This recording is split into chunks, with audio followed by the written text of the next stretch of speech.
Apple have already proved you don't need to completely reinvent a smartphone to succeed for years with their S line of handsets. A few select changes and improvements here and there inside a similar shell can still make an enticing upgrade. And Samsung have applied the same principle here, adding to last year's Galaxy S6, improving it in just about every single way, from the battery, the camera, right down to the overall feel of the phone, naturally calling it the Galaxy S7 Edge.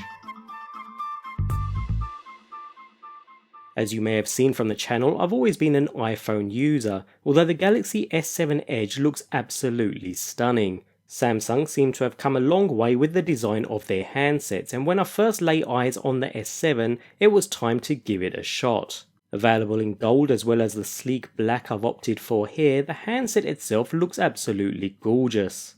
Alongside the smartphone, users receive an accessory package containing literature and a SIM eject tool, along with a mains charging adapter and a standard micro USB cable.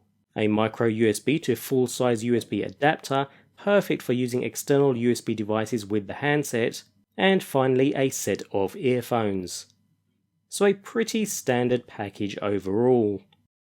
The handset itself is simply stunning. It's a seriously gorgeous looking phone, and I have to admit it makes the iPhone 6s Plus look a little boring and dated. On the surface, the S7 Edge looks just like its predecessor. A metal rim is sandwiched between two slabs of Gorilla Glass 4 with a lock switch on one side and separated volume keys on the other. The back is almost completely clean with a single Samsung logo and camera sensor, heart rate monitor and flash. Although straight away I notice it's a complete fingerprint magnet. Not a huge issue, but something that'll spoil the sleek overall design with some handling. Nevertheless, unlike the S6, the S7 Edge's camera module sits flatter on the phone's back, so you can now tap out a text with that phone flat on a desk without it jumping and rocking from side to side. At the top is a repositioned SIM tray which also holds a micro SD memory card along with a microphone. Bottom houses the headphone jack, another microphone, a tiny and frankly disappointing speaker, plus a micro USB port for charging, so no USB Type-C port here. The front is just as clean as the back, with the standard front-facing camera and sensors along with another Samsung logo and an elongated home button set under the display, which is a physical button and not a capacitive pad. The biggest change from last year's model is the size. The S7 Edge is the higher end model, pushing the screen size from 5.1 inches to 5.5. Although upon handling the S7 Edge you may have to double check the spec sheet. Somehow Samsung has managed to cram a large screen into the body of a much smaller phone.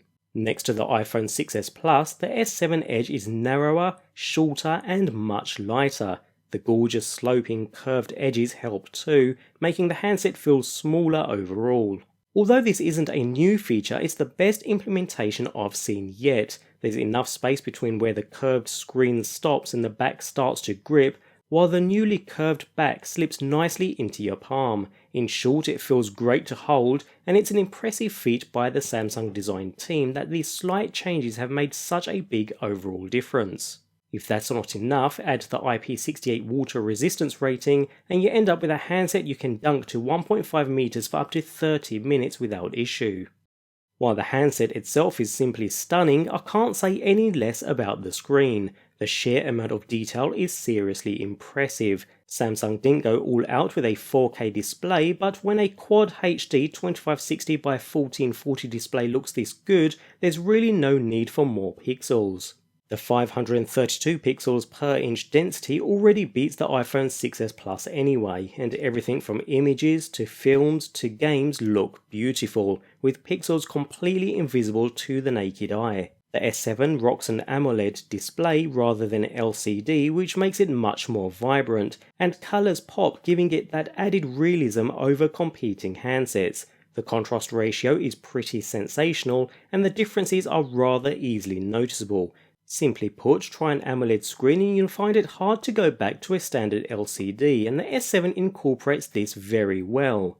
It's not completely perfect though. There's a blue tinge on the two curving edges which isn't too noticeable when viewing images or during general use, but it's mainly evident when viewing content with a white background and can get a little annoying. Sticking with those edges, the screen also had the added benefit of the side display, which is accessed by swiping along from the right side of the phone's screen, and this has a much more defined role in the Galaxy S7 Edge. You can easily get access to news, regular contacts, tools, and other elements that are currently in development.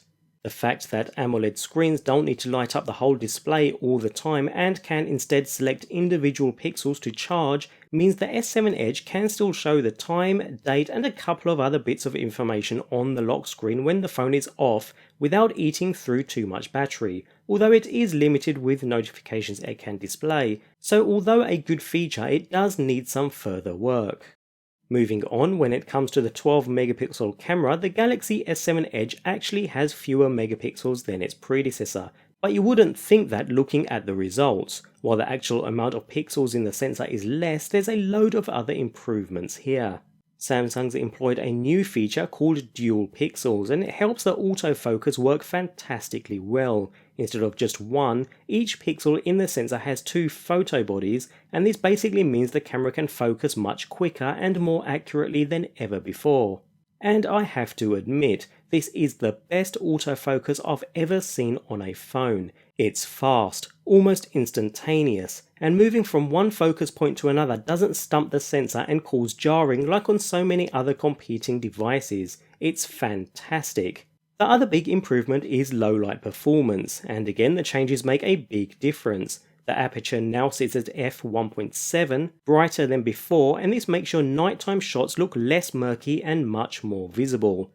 There's less graininess in the results too, and you can pick out details that you wouldn't have been able to before. When it comes to standard daytime pictures, there hasn't been a huge improvement from its predecessor, although the S6 already had one of the best cameras on the market, so it isn't much of an issue. You can easily access the app with a double tap of the home button, and the sheer speed of the camera also makes taking photos a pleasure. Pictures themselves still look absolutely fantastic. They're packed full of detail, colours are vibrant yet accurate, and you can get lovely blurry backgrounds when taking macro shots.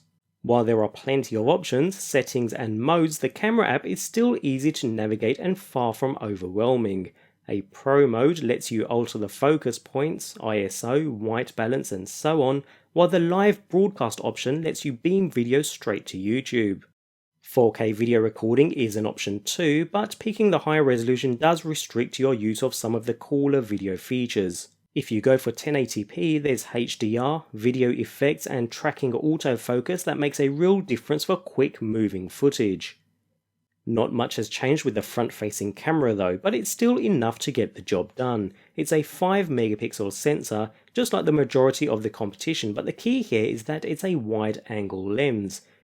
Samsung's latest high-end CPU consists of 8 cores, 4 running at 2.6 GHz and the other 4 at 1.59, and it's paired with a Mali T880 GPU. All that together makes for a fantastic performer. It's fast in general use, with all that power barely put to the test when performing general smartphone tasks. The 4GB of RAM also help when it comes to multitasking, which performs well even with multiple apps open. Samsung has also added a water cooling element inside the S7 Edge, and for the most part it seems to work pretty well. The phone itself does get hot when installing lots of apps and when it's fast charging, but aside from that it manages to stay mostly cool. I did experience the odd niggling bits of lag though. There's the odd pause when opening up an app, but it's not enough to discount the handset whatsoever.